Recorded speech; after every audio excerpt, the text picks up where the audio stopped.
से मुझे देखा है नफरत ही बरसा रही है। हालांकि तुम्हारी प्लेट अभी तक फूलों से भरी हुई है। इसलिए कि उन्होंने जो शर्त रखी थी वो मैं पूरी नहीं कर सका। कैसी शर्त? वो शर्त ये थी कि पीर साले को भी लक्की महल में आने की इजाजत दी जाए। पता नहीं क्यों मुझे भी बहुत बुरा लगा है वो पीर साले से इतना। वो तो इसके सामने कुछ भी नहीं है।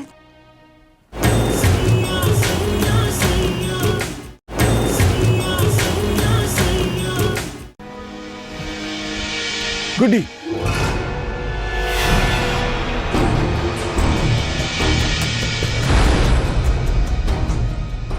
तुम यहां क्या कर रही हो?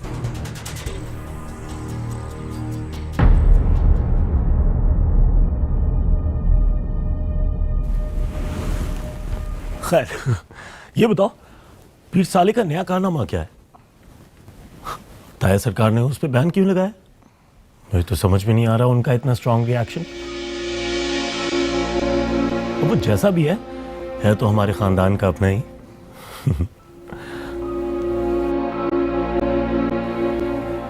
इसे क्या खास मुझे घूरने के लिए बुलाया कहीं से?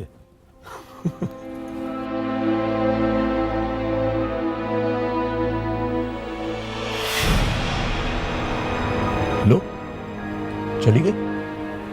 जब से मैंने इसे देखा है मुझे यूं घूरे जा रही है जैसे किसी भी वक्त मुझ पे हमला कर देगी। आप अपना हाथ तो हटाइए प्लीज। क्या हुआ? अभी तक नाराज हो अम्मा काली वाली बात पर? शाबाश, नाराज ना होना। ऐसे ही मजाक कर रहा था तुमसे। अब जो तुम्हारा है वो मेरा है, हम मिलकर मोहब्बतें बांट लेंगे। तो ये कहा है मामी से जेठ जी ने? जी बीबी नुशत, मैं तो कहती हूँ आप भी ना चली ही जाती। इतना हल्का समझ लिया है हमें कि जेठ जी फोन पर हमें दावत का ऑर्डर देंगे।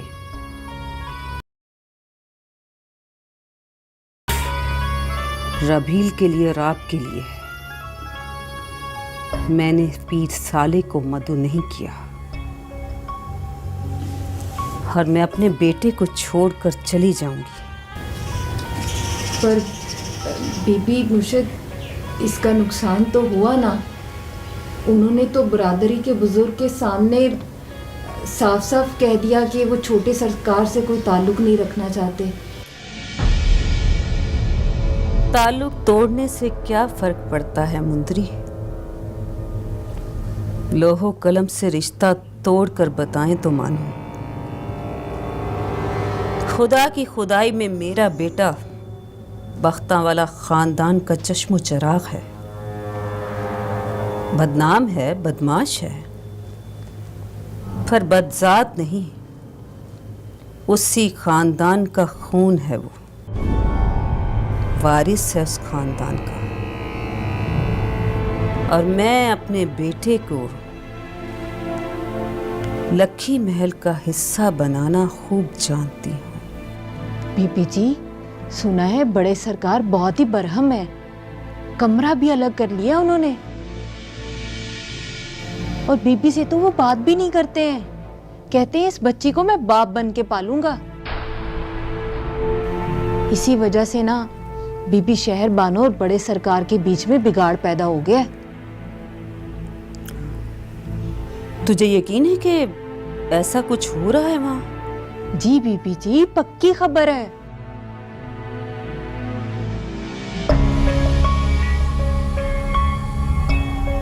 ये कमरा अलग कर देने वाली बात मेरी समझ में नहीं आई। हाँ, लेकिन शादी के 20 साल के बाद तो बीवी चाहे जितनी भी खूबसूरत हो दिल से उतर ही जाती है। शौहर बहाने ढूंढता है उससे जान छुड़ाने के। ढलती उम्र के साथ तो मोहब्बत को भी ज़वाल है मुंदरी। शहरबानों की खूबसूरती देखकर पीर बख्त सुभान की नीयत खराब हो गई। और उसने मेरे साथ बचपन की मंगनी तोड़कर मेरी बहन को ले लिया। मुंदरी उसने तो मंगेतर ऐसे बदल डाली जैसे दुकान से खरीदी जाने वाली कोई कमीज तंग पड़ जाए तो बंदा कहे मुझे पूरी नहीं, मुझे बदल कर दूसरी दे दो। बताओ भला मुंदरी, ख्वाब देखे मैंने और तबीरें मिली शहरबानों को। सारे का सारा हक मेरा था। ये तो कुदरत का दस्तूर है, काले को हमेशा गोरे की चाह होती है और कम इल्म को आलिम की तलब। मैं भी मीठी मीठी बातें कर सकती थी, उसकी मोहब्बत की खुशी में खुश इखलाक बन सकती थी। मुझे मौका तो देता पीर बख्त सुभान। उसने तो यूं ही खड़े खड़े मुझे मुस्तरद कर दिया। और अब वही कुछ मेरे बेटे के साथ भी कर रहा है। लेकिन मां अपने साथ होने वाली ज्यादतियां अपनी औलाद पर दोहराने नहीं देगी कभी भी। आज तो जाना बनता है मेरा। बीबी जी, इस वक्त जश्न चल रहा है वहां पे। यही तो वक्त है मुंदरी वहां जाने का, बड़े सरकार का बड़ापन देखने का।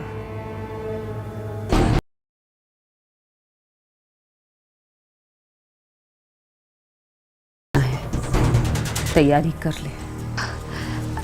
जी जी, बेहतर।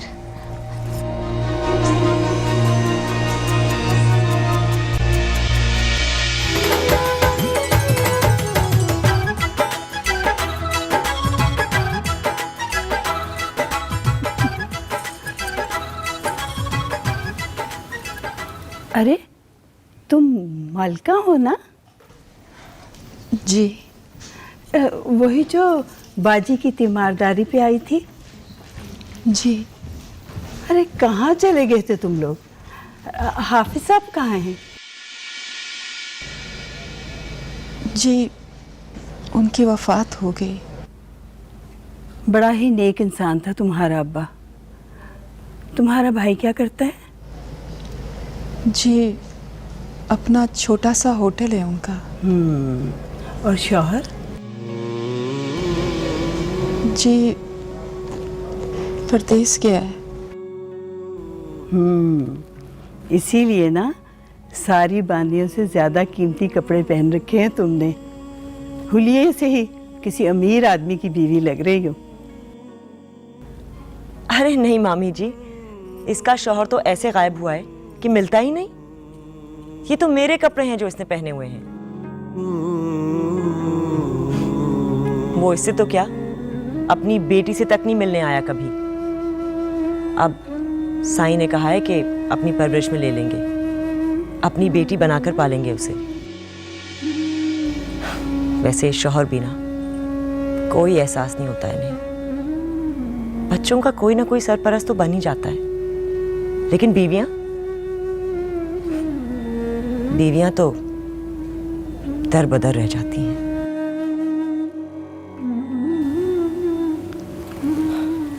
मलका, अल्लाह उसके दिल में तुम्हारे लिए रहम डाले। इस दुनिया में नेक कार के लिए बड़ी आजमाइशें हैं।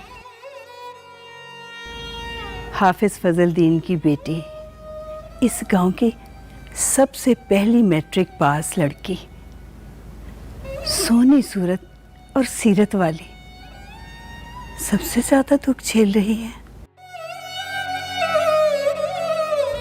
अजीब रंग है मेरे मालिक के। अच्छी भली शादी इसके चचा के बेटे के साथ हो रही थी, बस हिसाब में आ गया और दरगाह पे जाकर बैठ गया।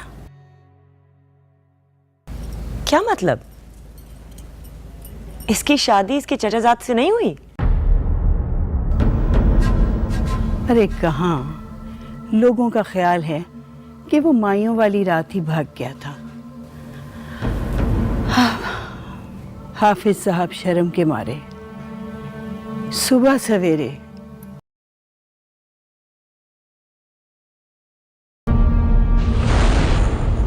अब हाफिज फजलुद्दीन जैसा शरीफ आदमी लोगों को क्या जवाब देता।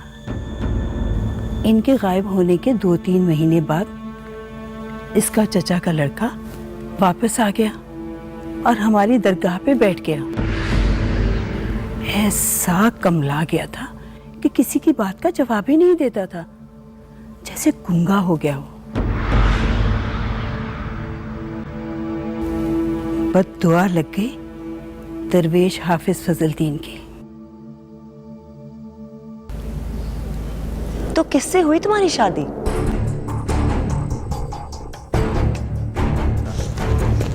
जी था कोई। तुम्हारा अजीज था कोई? जी दूर का।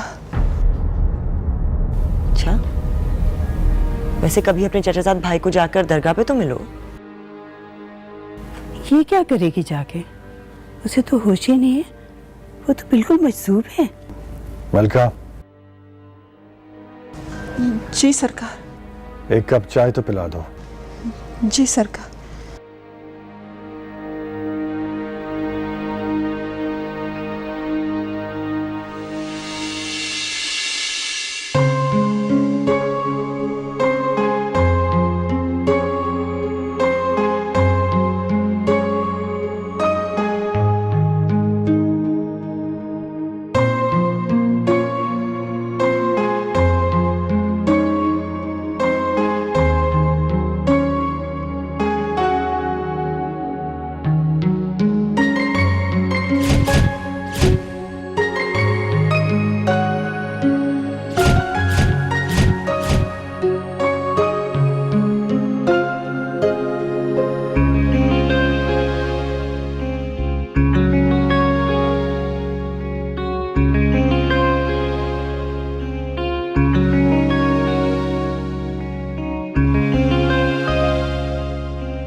क्या हुआ? तुम्हारी जोड़ी टूटी?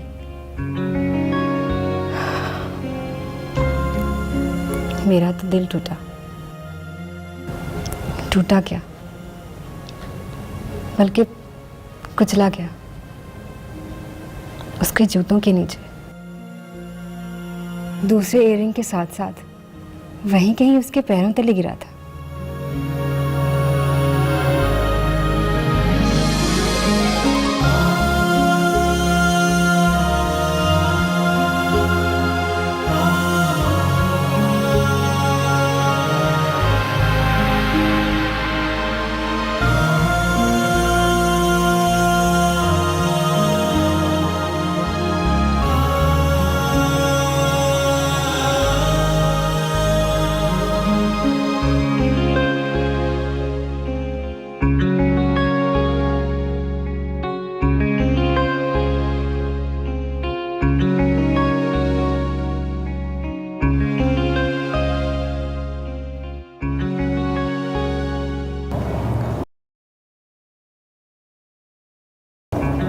जी साले भाई। राबेल, कहाँ हो तुम? और कितनी देर है? आ रही हूँ साले भाई, बस आ रही हूँ। आखिर कहाँ से आ रही हो तुम? पहुंच ही नहीं पा रही। आधे घंटे से वेट कर रहा हूँ।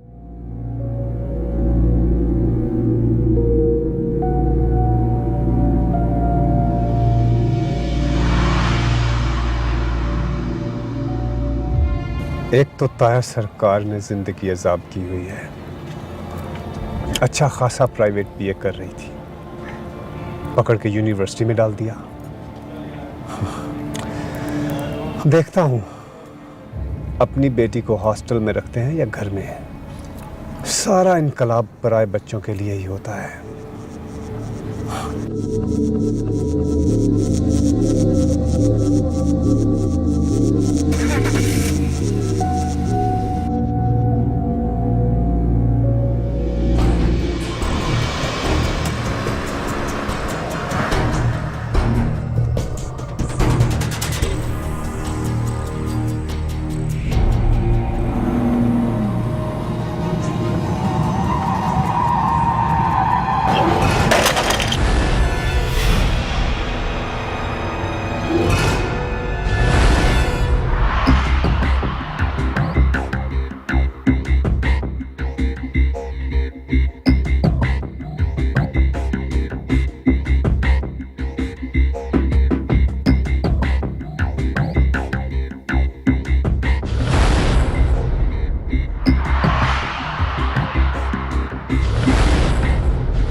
राबेल, अब क्या है? बैठो गाड़ी में।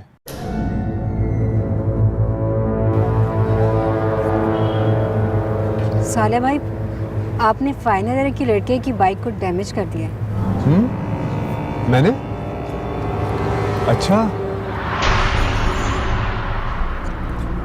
सिर्फ लाइट ही टूटी है ना? बैठो आकर।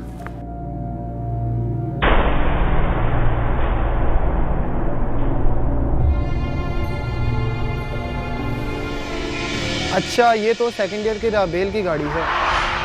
यार ये भाई है उसका, यहाँ पहले भी ऐसे ही दंदनाता हुआ आता है, देख ली सॉरी भी नहीं बोलेगा।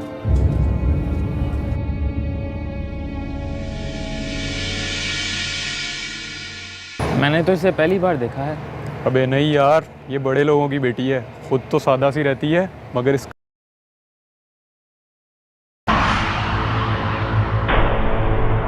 बड़ा गुस्सा है इसमें। कौन है ये? रहने दे भाई, स्टूडेंट यूनियन का लीडर भी है। चले। स्टूडेंट यूनियन का लीडर नखरा तो ऐसे दिखा रहा है जैसे रूलिंग पार्टी का लीडर हो। लगता है इसने सिर्फ घूरना ही सीखा है।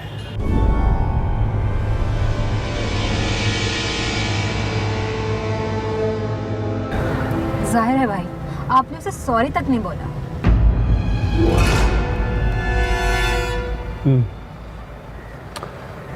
ठीक कहा तुमने। तुम बैठो और मैं उसे सॉरी बोल कर आता हूँ।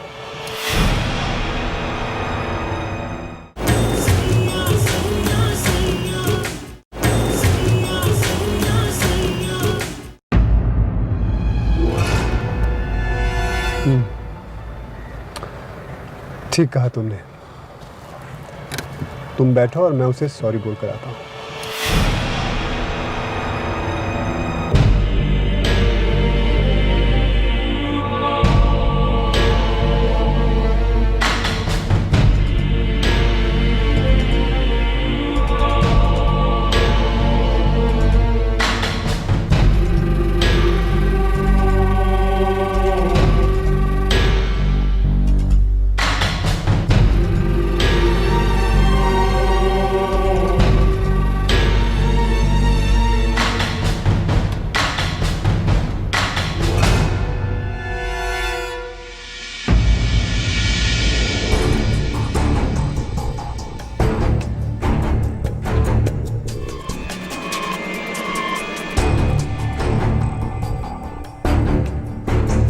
आ रहा है माफ़ी मांगने। देख कबीर, किसी भी लिहाज में पड़ने की ज़रूरत नहीं है, फ़ौरन से अपना नुकसान मांग लेना। बहुत पैसा होता है इन जागीरदारों के पास।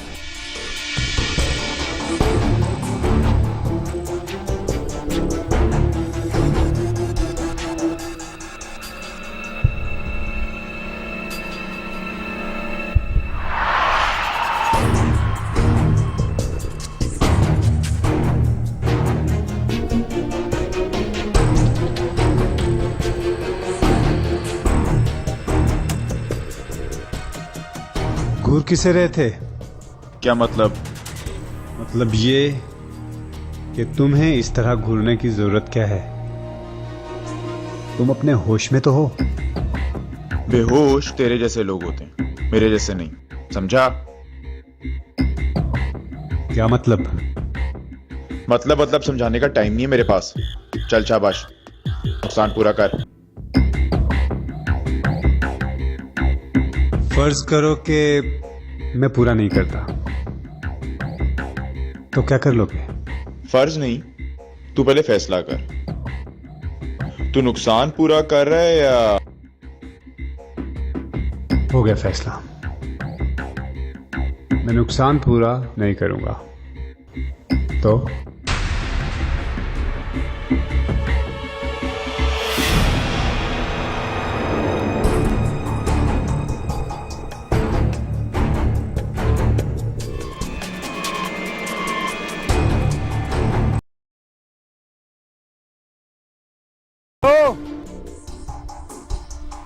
यूनियन लीडर, सारी फूफा खत्म हो गई क्या?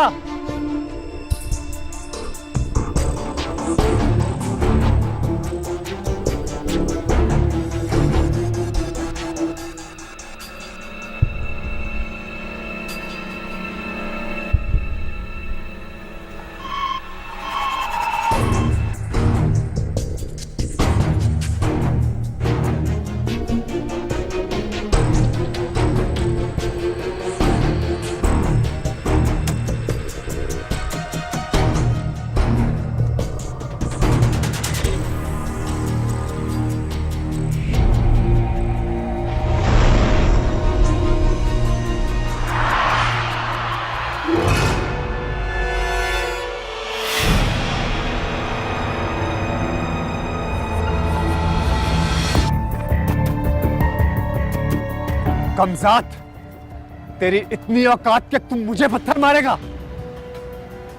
भाई आप ये क्या कर रहे हैं? ये गांव नहीं है। लेकिन हमारी हुकूमत हर जगह है।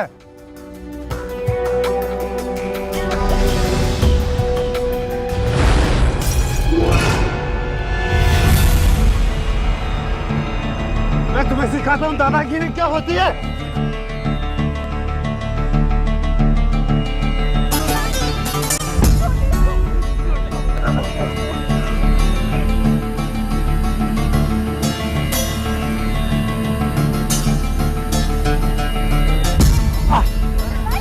रवि, तुम अंदर जाओ, अंदर जाओ।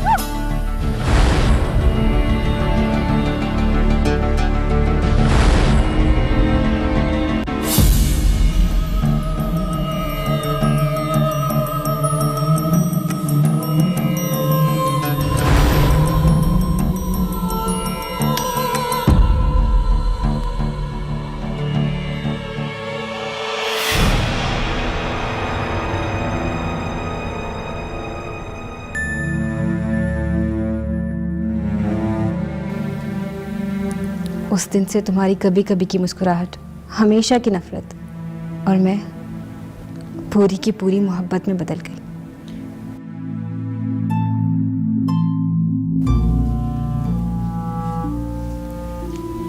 अरे ये क्या, तुम तैयार नहीं हुई अभी तक? आज लखी महल में जश्न है, मेरे दामाद का शानदार इस्तकबाल है वहां। आप भाई के बगैर जाएंगे वहां? आपने तो खुद ताया सरकार को मना कर दिया था। तो तुम कौन सा उसके बुलाने पर हमारे लिए रुक जाती हो? मैं तो समझी थी तुम तैयार होके जा चुकी होगी। वैसे राबील, अगर तुम आज हमें छोड़कर चली जाती तो मुझे बहुत खुशी होती। आखिरकार तुम्हारा घर है, एक दिन तुम्हें वहीं जाना है। ये बहुत पुरानी बात है, इतनी पुरानी कि बुसीदा होके खत्म।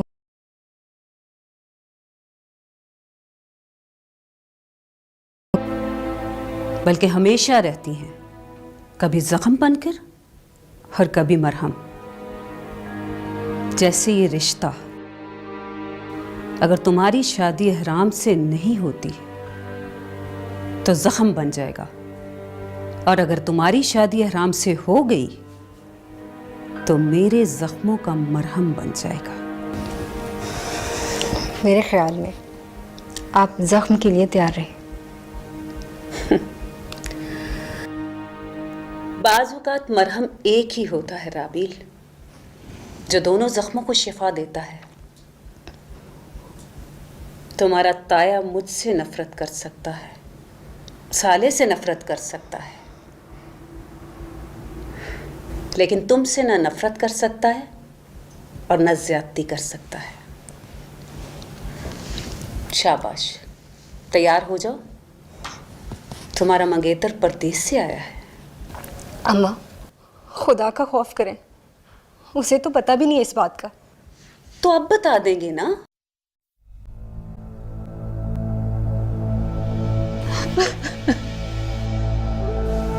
अम्मा, खुदा के वास्ते मुझ पे रहम करें, मुझे नहीं करनी है शादी। खत्म कर दे इस किस्से को, नहीं करनी चाहिए शादी।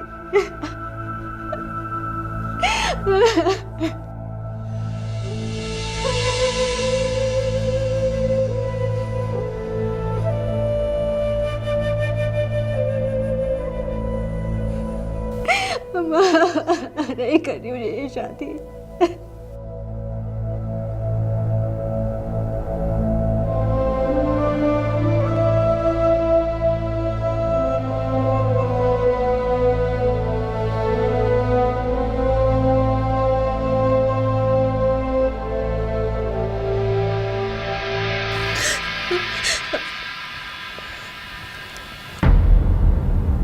कौन है वो?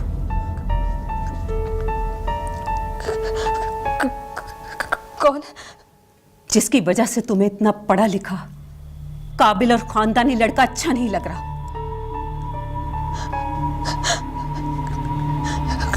कोई भी नहीं है। होना भी नहीं चाहिए। अगर ख्यालात की रूह भटक कर किसी और जानिब निकल जाए तो उसे अपने खानदानी मर्तबे और मकाम की रस्सियों में जकड़कर वापस खींच लेना। तुम उन लड़कियों में से नहीं राबी जो यूनिवर्सिटी में तालीम हासिल करते करते अपने लिए बर भी चुन लाती हैं। अम्मा कैसी बातें कर रही हैं? ऐसी कोई बात नहीं है। बस मेरा दिल नहीं मानता इस रिश्ते को, और वैसे भी मैंने एहराम को कभी इस नज़र से नहीं देखा। अम्मा मैंने अपने दिल को बहुत समझाया, लेकिन दिल के मानता ही नहीं है। हमारे खानदान में दिलों की बातें सुनने का रिवाज नहीं है, दिमाग की मर्जी चलती है यहाँ। दिल की हैसियत हमारे घराने में बार बार पैदा होने वाली 7वीं 8वीं बेटी जैसी होती है, जिसका हंसना रोना होना ना होना हमारे लिए कोई अहमियत नहीं रखता। उसकी हर आवाज बेआवाज होती है। और दिमाग इकलौते बेटे खानदानी वारिस जैसा होता है, जो रिश्ते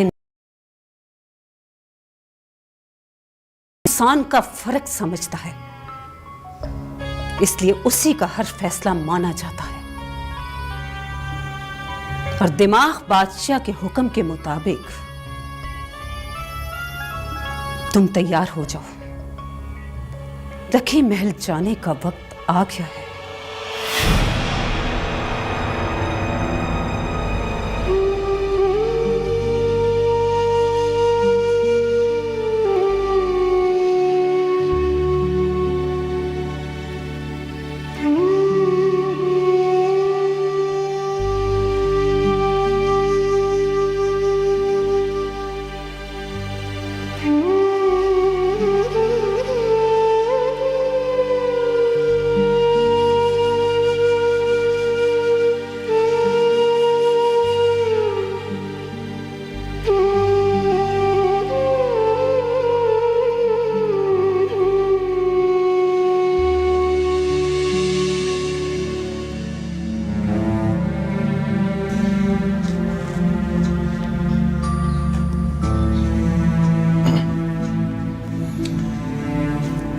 अब तबीयत कैसी है? दर्द है। बुखार तो नहीं? रहने दे, तुझे क्या मेरे मर्ज से। चल उठना, कुछ खा ले, सुबह से कुछ खाया ही नहीं है। पड़ा रहने दे मुझे यूं ही। तू जाके अपना होटल संभाल और 2-4 नए झूठ खाड़।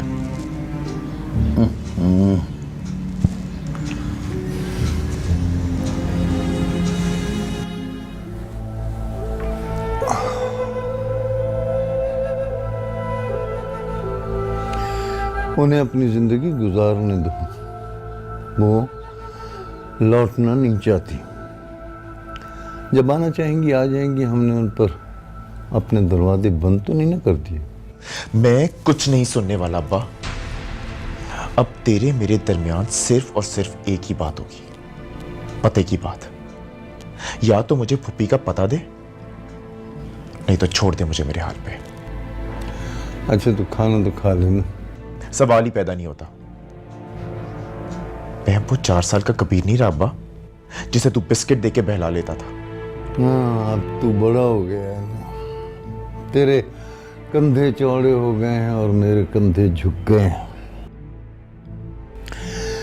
तब भी तू वही चीज मांगता था जो मैं नहीं दे सकता था, और आज भी तू वही चीज मांग रहा है जो मैं तुझे नहीं दे सकता। तब तू मां मांगा करता था, और आज फुफी मांग रहा है ना। रोज तू मुझसे कहा करता था मेरी माँ कहाँ है, मेरी माँ कहाँ है बाबा। और मैं तुझे बिस्कुट दिलाकर बहला दिया करता था, और तू बहल भी जाया करता था। पर मैंने जान नहीं छोड़ी तेरी, जब तक तूने मेरी बात का जवाब नहीं दिया। हाँ, तुझे याद है ना कबीरे वो दिन, जिस दिन तुझे बुखार था और उस दिन भी तू जिद कर रहा था कि मेरी माँ से मिला दो, माँ से मिला दो। तो मैंने तुझे कहा था हाँ हाँ हाँ कबीरे, मैं तुझे तेरी माँ के पास ले चलता हूँ। मैंने तुझे वुजू कराया, तपते हुए जिस्म से तूने खुशी खुशी वुजू किया। तू समझ रहा था मैं मुंह हाथ धुला रहा हूँ तेरा। फिर तूने कहा आज तो मैंने अम्मा से मिलना है तो मैं नया जोड़ा पहनूंगा। तो तेरी फूफा ने तुझे तैयार किया, वो आंसू से तुझे कपड़े पहना रही थी। तूने उसे तसल्ली दी, तूने कहा फूफो रो मत, मैं अम्मा से मिलकर वापस आ जाऊंगा, जल्द वापस आ जाऊंगा। फिर तू सारा रास्ता मेरे कंधे पर बैठा खुशी खुशी हर आते जाते को कह रहा था मैं अम्मा से मिलने जा। और हर इंसान मुझे अफसोस से देख रहा था।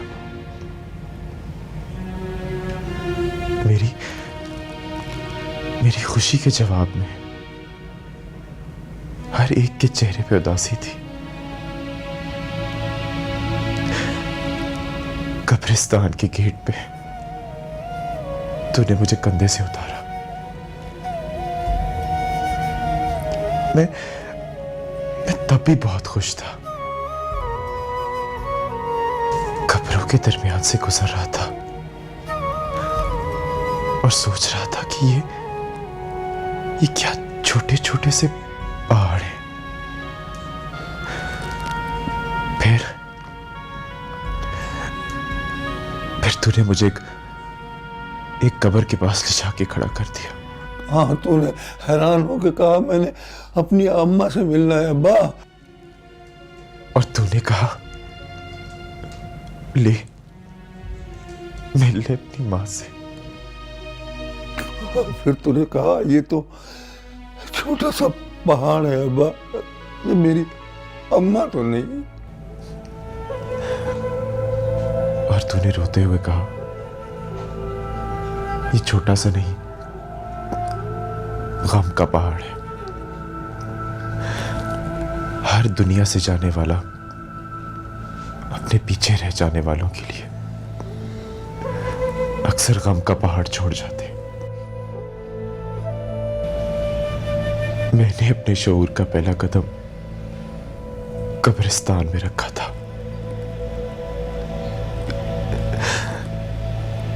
जिस तरह तब मुझे सब्र आ गया था ना अब्बा, और मैंने एक बार भी अम्मा का नाम नहीं लिया, उसी तरह मुझे इस बार भी सब्र आ जाएगा। मुझे बता अब्बा, फुप्पी कहां गई, क्यों गई,